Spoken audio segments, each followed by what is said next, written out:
Shirley, and I spent the last few years exploring Europe, and now I want to show you my favorite medieval locations. So here is my medieval places top 10.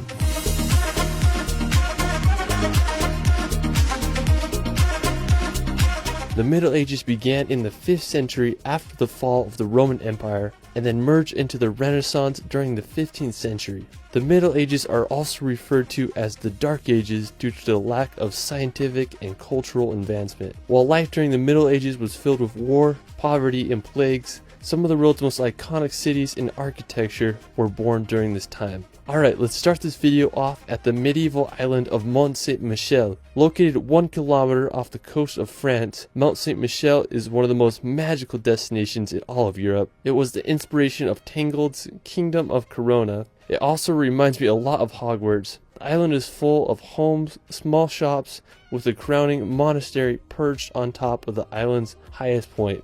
One of the cool things about Mont Saint-Michel is that, depending on the tides, the area around it could be completely covered in water, or it could just be completely dry. Due to its strategic position and dangerous changing tides, the island remained protected throughout history. Now, Saint-Michel is one of France's most popular tourist destinations with over 3 million annual visitors. Before 2014, you could only access the island before low tide, but an elevated road was built, making the island accessible all the time. If you are in northern France or near Paris, you really need to visit this magical city. After Mont Saint-Michel, we're going to head over to Italy to visit the charming town of San Gimignano.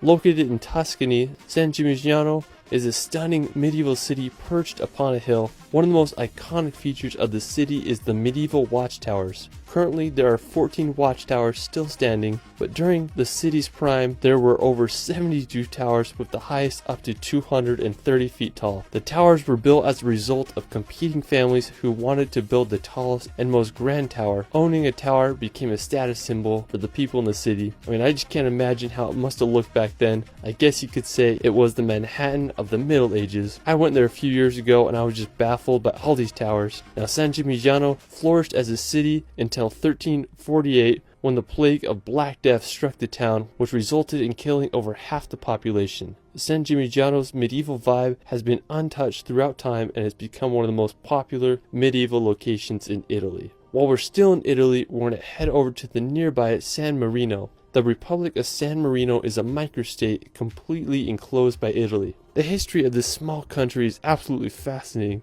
It was founded by a stonemason from Croatia named Saint Marinus. After facing persecution for his Christian sermons, he fled to the mountain of Monte Titano, where he built a church and founded the small country in the year 301 AD. San Marino claims to be the oldest surviving sovereign state and the oldest constitutional republic. The capital of the country is the city of San Marino, and it's situated on the slopes of Monte Titano. It's hard to beat the location of the city. One of the most iconic spots in San Marino is the fortress of Guaita. It was built in the 11th century and served as a prison. San Marino is just such a beautiful yet interesting city and country, and I hope you all can visit. After San Marino, we're going to head over to Greece to visit the medieval monasteries of Meteora. Located in central Greece, Meteora is home to 6 monasteries built upon nearly inaccessible rock pillars. During the 14th century, monks were facing attacks from Turkish raiders, so they needed a place where they could worship in safety. They decided to start building the monasteries upon the rocks. These places of worship were perfect for the monks because the only way to reach them was by climbing long ladders. The monasteries became a place of refuge, and over 20 monasteries were built during the 14th century. I was lucky enough to go here a few years ago. When I got there, I was just amazed by the architecture of these monasteries. They are perched perfectly on the cliff edge, and you wonder how people could have built these in the medieval times.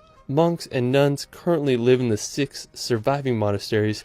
The largest one is the monastery of Great Meteoron. If you're ever in Greece, make sure you visit this magical place. After Meteora, we're going to head up north to see the medieval castles of Transylvania. Now, Transylvania is a very intriguing yet spooky region. It is the birthplace of the infamous ruler Vlad the Impaler. Transylvania is also where Bram Stoker's novel Count Dracula takes place. One of the most famous locations in Transylvania is the Bran Castle. Located near the city of Brasov, the castle was built around the 14th century and served as a fortification against the invading Ottoman Empire. For a long time it was believed that Vlad the Impaler was imprisoned here, but historians now conclude that Vlad was imprisoned elsewhere. Due to its dramatic architecture and possible connection with Vlad the Impaler, the castle has been named Dracula's Castle. I mean, I could totally imagine Count Dracula using this place as his hideout. Another impressive medieval castle in Romania is the Corvin Castle. It's one of the largest castles in Europe, and its construction began in 1446. Like Grand Castle, it has a spooky Dracula vibe to it.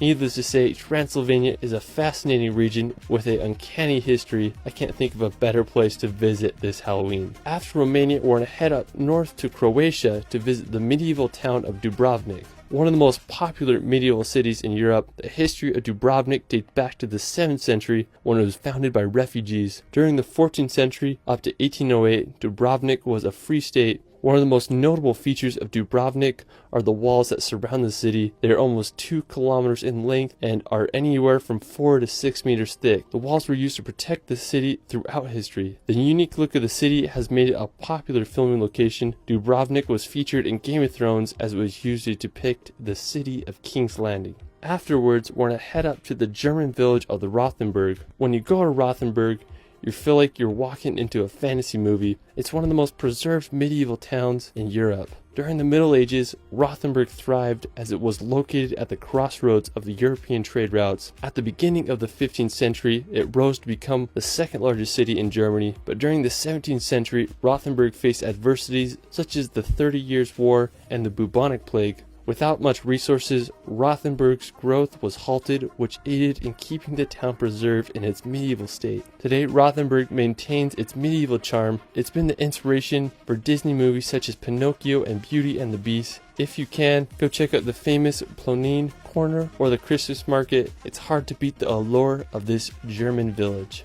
Afterwards, we are going to Belgium to visit the medieval city of Bruges. Due to its tidal inlets and canals, Bruges is sometimes referred to as the Venice of the North. Bruges' tidal inlet helped it become one of the most prosperous cities during the Middle Ages as it quickly became a strategic location for maritime trade routes. Bruges continued to flourish until the year 1500 when the tidal inlet became silted up, which led to the decline of the city. Today, most of Bruges' medieval structures have remained intact. One of my favorite features of the city is the market square. It's towered over by a 277-foot medieval bell tower of Belfry, which was constructed in the 13th century. Just such an impressive and unique medieval city. After Bruges, we're going to head to Switzerland to visit the village of Lavertezo. Located in the Versaska Valley lies a small mountain village that is a perfect combination of nature with medieval architecture. Due to its isolated location, the region has been well preserved. It was mostly occupied by farmers during the Middle Ages. One of my favorite features of Lavertezo is the Ponte di Salti bridge. This medieval style bridge was constructed in the 1600s. Not only is it visually stunning, but it's also a perfect spot to cliff jump.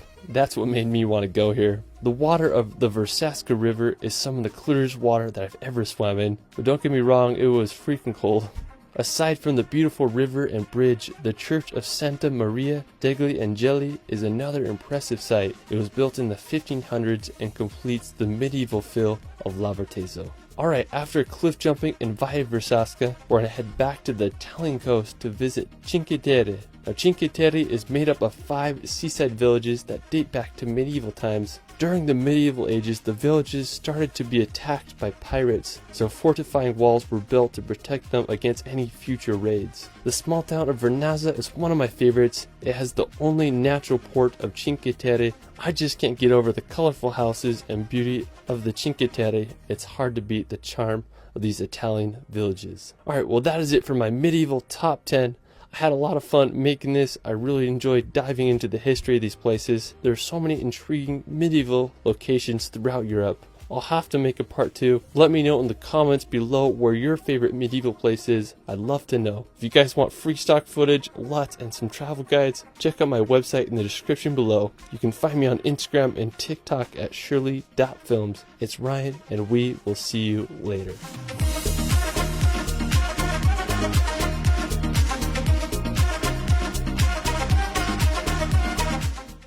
So that eastern terrace, let's have a look. First one up.